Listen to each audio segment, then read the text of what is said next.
So in order to derive the mirror formula, I had taken a concave mirror.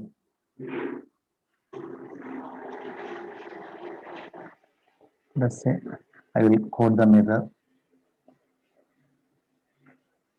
and now I'm going to be take a principal axis. What is the another name of principal axis? The another name of principal axis is optical axis. So let us say this is my principal axis. Let us name it as the principal axis. Principal axis. Now I am going to be take an object in red color. Let us name it as O O dash. So O dash is the object, and let us name a point P, where P is called pole. Now I am going to be take the incident ray which is parallel to the principal axis. This is the incident ray which is parallel to the principal axis. Now after reflection it will be passes through focus. Anyhow, it didn't mention focus. After the completing the ray diagram, I will mention the focus. Now I am going to be apply the third rule. The ray which is passing through optic center after reflection, it will retraces its actual path or reflects in opposite direction. Now I am going to be locate the points, focus, and center of curvature. For the sake of my convenience, initially I didn't mention the focus and center of curvature. Now the image is formed. The image is formed between F and C. Why? Because I had taken the object beyond C. Let us name that image as I dash. Now here the ray diagram I forgot to mention. uh, I didn't mention the direction of the rays. This is the incident ray. It will be the reflected ray. This is the incident ray, and it will be the reflected ray. Now the next step I am going to be draw a perpendicular line to the principal axis from point X. So this is the line which I am projecting towards the principal axis here. Let us name that point as P dash. So in the diagram, PF is nothing but focal length, which can be denoted by small f, and PC is equal to radius of curvature,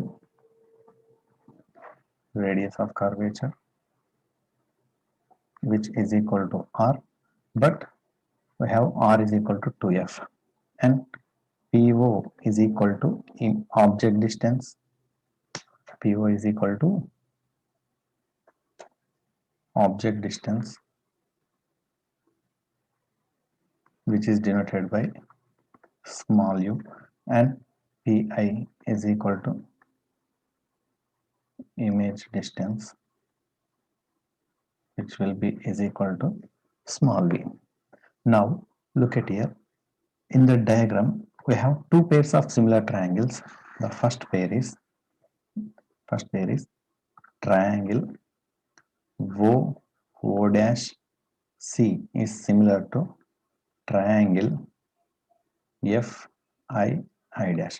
Let us construct the diagram as it is.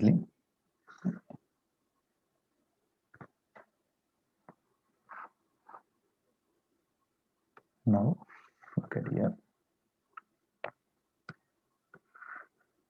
Let us name them C O dash, this point I dash. See, look at here. This is not F, it is C. Yeah. Triangle CI dash are similar to each other. So O dash is similar to I dash. In the same way, CI is similar to CO. Now I will rearrange it as O dash divided by I dash is equal to CO by IC. This I considered as equation 1. In the similar way, one more pair of similar triangles also there. That pair is triangle P dash X F is similar to triangle F I I dash. Wait a second, I will draw the diagram. You will come to know which sides are similar. So here I will draw the diagram.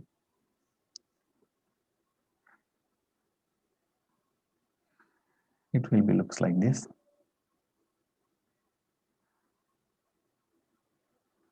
Now name the points. This is P dash X F I I dash. So P dash F is similar to Fi and P dash X is similar to I dash. First I will write P dash X divided by I dash is equal to P dash F divided by Fi. So let us take this as equation 2. So if you observe the main diagram which gives the image characteristics. So here we have a rectangle. In that rectangle, O dash X P dash, I can write O dash can be is equal to P dash X. Why? Because in the rectangle opposite sides are equal. So in equation 2, in place of P dash X, I will write O dash. Now the equation 2 will become, now equation 2 will become equation 2 will become, so in place of P dash X I will write O dash. So O dash divided by I dash is equal to the RHS side P dash F divided by Fi. So P dash F divided by Fi. So let us take this as equation 3 and I will write equation 1 also. O dash divided by I dash is equal to O dash divided by I dash is equal to the RHS term is CO by IC. CO divided by IC. Now look at here. If you compare equation 1 and 3, the LHS terms are equal. So it will be look like the formula x is equal to y and x is equal to z. So by combining these two, I will write y can be written as z. So same formula I am applying here. So P dash F divided by Fi is equal to CO by IC. Now for this equation, I am doing paraxial approximation technique. So paraxial approximation technique, in the paraxial approximation technique, we have P dash is approximately equal to P. Anyhow, we don't have the terms of sine theta, that's why I'm not considering. Sine theta is approximately equal to theta and tan theta is approximately equal to theta. These two things I am not considering. Why? Because there is no term is related to theta. So let us consider this as equation 4. Then equation 4 will become Pf, in place of P dash I will substitute P. Pf by Fi is equal to CO by IC. Now in the sign conventions we have one rule. The first rule is all the distances should be measured from pole. So the term Pf is already it is measuring from pole. Now I am going to be find out Fi. So Fi is it is this distance. So I will subtract Pi minus Pf so that we will get Fi. So in place of Fi I will write Pi minus Pf. The similar way, in place of CO, this is the distance of CO, I will subtract PO minus PC, then we will get CO. So in place of CO, I will write PO minus PC divided by, and the last term is IC. IC is this distance. So I will write PC minus PI. I hope all of you understood. PC minus Pi. Now all the terms are measured with respect to the pole.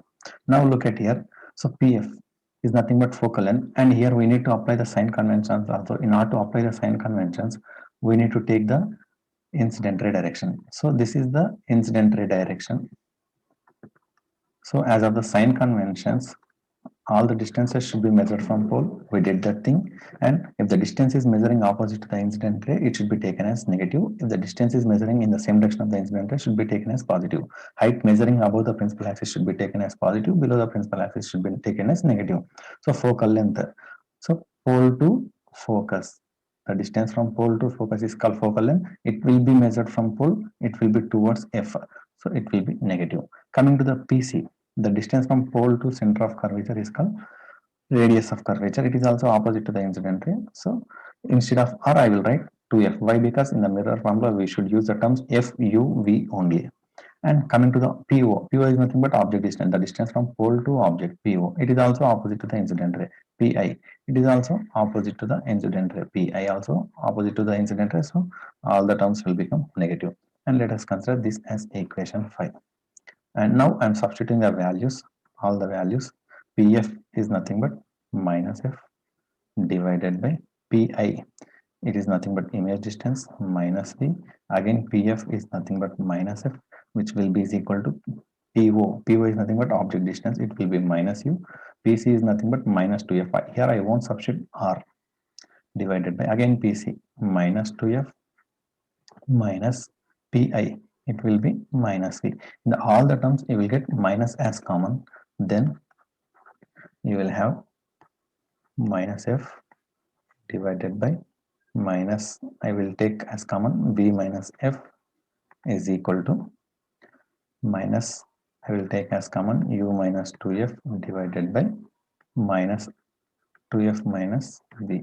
So all minus terms will get cancelled. Then the equation will become F divided by V minus F is equal to U minus 2F divided by 2F minus V. Now do cross multiplication. So by doing the cross multiplication, you have the term F into 2F minus V, which will be is equal to U minus 2F into V minus F. Now do cross multiplication carefully. So LHS side. And one more thing, here I will maintain the sequence UVF. It is the order which I am going to be write the numbers digits. 2 into F, it will be 2F square minus F into V, FV, I will write in the sequence, it will be VF. Again, U into V, it will be UV. Again, U into minus F, minus UF, minus 2F into V, minus 2VF, minus F into minus 2F into minus F, it will be plus 2F square. Now, 2F square will get cancelled.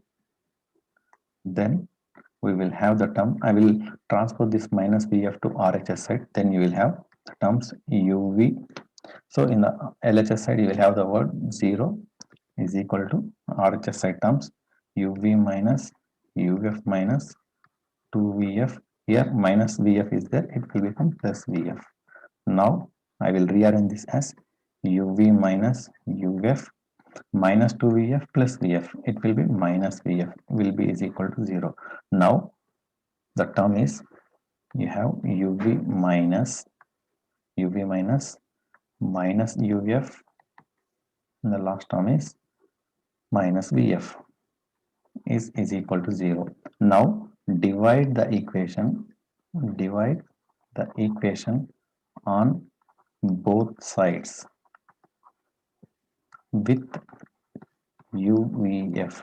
Now the equation will become UV minus UF minus VF divided by UVF is equal to 0 by UVF. Now write term by term UV by UVF minus UF by UVF minus VF by UVF will become 0. So on the RHS side, LHS side, UV will become cancel, UF will become cancel, VF will become cancel. Then the equation will become 1 by F minus 1 by V minus 1 by U is equal to 0. Then 1 by F is equal to 1 by V plus 1 by U. This is called spherical mirror formula. And here the important thing is to, while solving problem also we need to apply sign convention. While solving numericals, again we should apply sign conventions. So why we should apply the sign conventions again?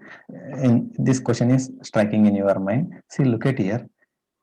Here in the term, whatever the equation is there, in this equation, even though we apply the sign conventions, all the signs were get cancelled out, ruled out, right? So even I am applying the sign conventions also, here the sign convention is not going to be affect that. And sometimes the image may be from inside the mirror also, that will be the virtual image. So for virtual image you will get the magnification positive. For virtual image you will get the object distance, image distance as positive, but here we got the image distance as negative. So to rule out all those things we need to apply the sign conventions. I hope you understood. And the mirror formula, what we obtain, 1 by f is equal to 1 by v plus 1 by u. This is the mirror formula. For plane mirror, what will be the focal length? See, let us take a plane mirror and it will be the coating. How will you get the focal length? So in case of the spherical surfaces, the point at which all the normals converge together, that will be considered as center of curvature. The distance from pole to center of curvature we are calling as radius of curvature. And then f is equal to r by 2. This is in case of the concave mirror. In case of a convex mirror, all the normals will be appear to converge at one point. That point we are considering as the center of curvature. The distance from pole to center of curvature we are calling as radius of curvature. This is radius of curvature, and the focal length will be is equal to r by 2. Then what about in case of the plane mirrors? See, all the normals will converge at one point? No, it is not possible. See, look at here, all the normals, they will parallel to each other. So all the normals are parallel to each other. We will consider the parallel rays will be meet at infinity. So the radius of curvature in case of a plane mirror will be infinity. In the similar way, the focal length also we should consider as infinity only. If you apply f is equal to infinity, then 1 by infinity is equal to 1 by v plus 1 by u. Then anyhow 1 by infinity term will become 0. You will have 1 by v is equal to minus 1 by u, or v is equal to minus u, or u is equal to minus v. So this is the term which we are going to be get. So the spherical surface mirror formula is applicable for both plane mirrors, concave mirrors, as well as convex mirrors. I hope you all of you understood the derivation and the mirror formula. Thank you for watching my video. Please subscribe my channel, Wow Academy for Physics, and share to your friends. Thank you very much.